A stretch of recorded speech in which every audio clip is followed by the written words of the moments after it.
What's going on, guys? Today we're going to be changing the front radiator support on this EF. It's an SAR front, so we're going to be taking off this donor piece right here. And we're going to show you how to do that shit. And I'm going to take off all this. And we're going to do this. This is Paul's car. Paul likes to stay off camera because he likes to stay mysterious. That's Paul's thing. We moved the Prelude over. If anybody was wondering where the Prelude's at, still working on that. Almost done with it. But look at how beautiful this car is. Look at that. Just take a screenshot. So what you want to do is you want to find all the spot welds. Like those two little boys right over there. There's two on this side. You might have to grind this down so you can see where it's at. You don't have to do anything here. Let me zoom out. You don't have to do anything here. There's one here, here, right there, there. There's one on each side on this side right here. There is a few, I do believe, right here. I had to grind it down to see. There's some here, because this is welded to the chingas.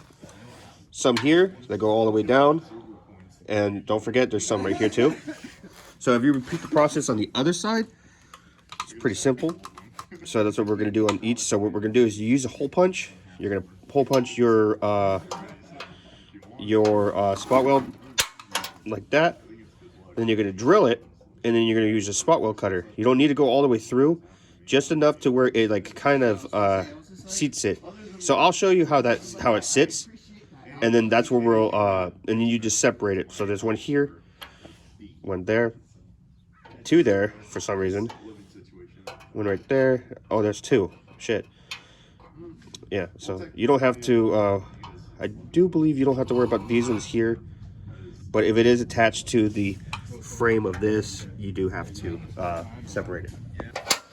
Okay, so you find your spot welds, like I showed you on the other radiator support over there. And what you want to do is you want to kind of get it to where it's kind of like that. Focus, come on. You can continue doing that, Paul. It's okay. You see how it's like splitting right there? Oh, what the hell? Why is it doing that?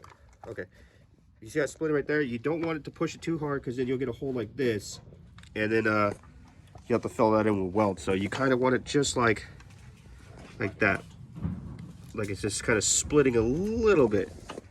And you can get all this stuff here at Harbor Freight for your pilot hole. And then if you have a hole punch or a center punch from Harbor Freight, just put some WD-40 or PB Blast inside where the spring is, and that thing works 20 times better. So, and also if you don't know where your spot welds are, use a wire wheel. You can't miss them. They're all over the place. So you can see how it's like that. You can see how I can pull it like this, and you can hear it like cracking a little bit. Separating? Yeah, it's separating a little bit. Sounds like separating. I got you.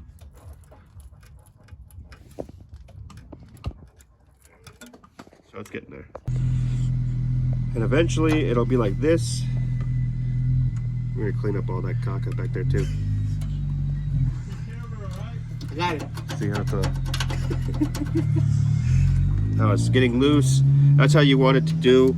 Well, how to want it to be, because I accidentally messed up here. You see where the hole is gone?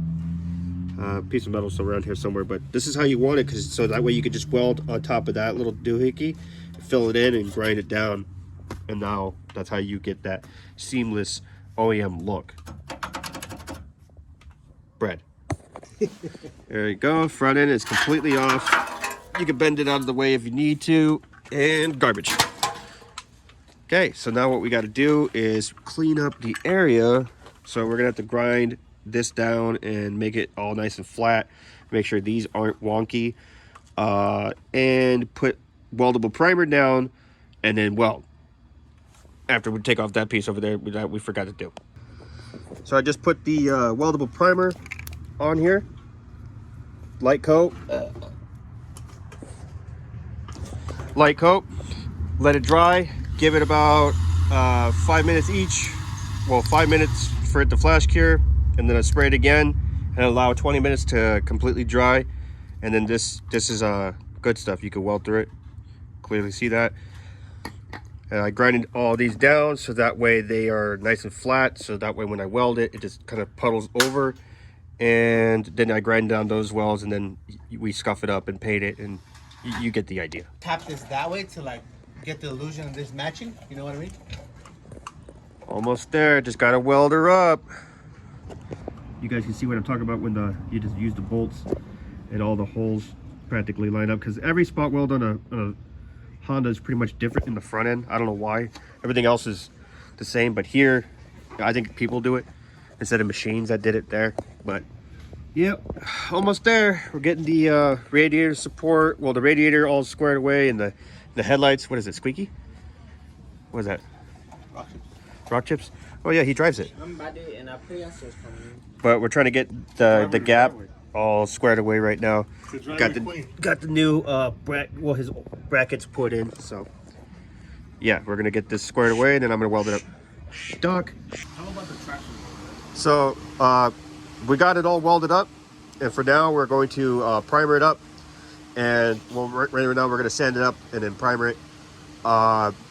With this, if you're running a full race traction bar like he is, because they bolt in on the sides, not underneath, you might have to trim this this part of the metal here, trim the back side of it, because it will touch the bar. So make sure you guys do that. If not, if you're running like I don't know, someone give me a innovative or something like that, the bolt up underneath, I don't think you'll have to trim anything. That's just for some bars that stick out too far. But in his case, because his bars bolt up here, they bolt in both? Oh shit. So I guess they bolt in there and at the bottom. So it was hitting the bar. Not a problem though. We trimmed it and it fits and it's good. And I grinded down all the welds and he's a happy camper and everything's all straight. And we already measured out everything, so hell yeah.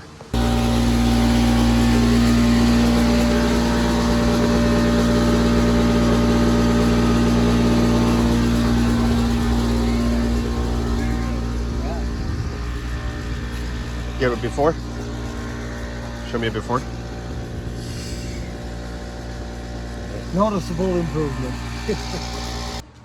And just like that, his front end is completely straight. He still needs to do some adjustments on the fenders, but other than that though, the fenders and the hood, and this piece right here still needs to be adjusted. It never sat fully flush like how he has it now. I'll try to get him to send me a picture, and I'll try to put it right here so you guys can see how it looked versus how it looks now. But you guys can see that there's no gap between the bumper and the filler. Before it would sag down lower, and now he's extremely happy, and the radiator is actually leveled with the oh yeah, I'm gonna put a picture right here in the corner. Before and after? Yeah. And so the radiator actually is leveled now with the towers right there. So, oop, the hell? Oh, someone's beer. Oh, that's alcohol abuse. Whose beer was that? That was yours. Mine, I see it's mine.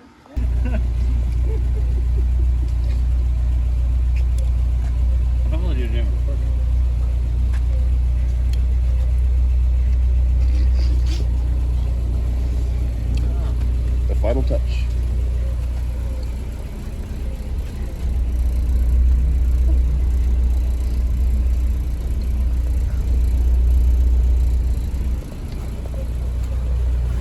So that's going to wrap it up for this video. If you guys enjoyed this video, please make sure you guys like and subscribe, and turn on your notifications so you guys are notified when I upload. Right now, currently, I'm working on this subframe for the Prelude. That video is coming up, so please make sure you guys turn on your notifications so you guys are notified. I'm Chris from Lazymangarage, and I'm lazy, so you don't have to be. Peace.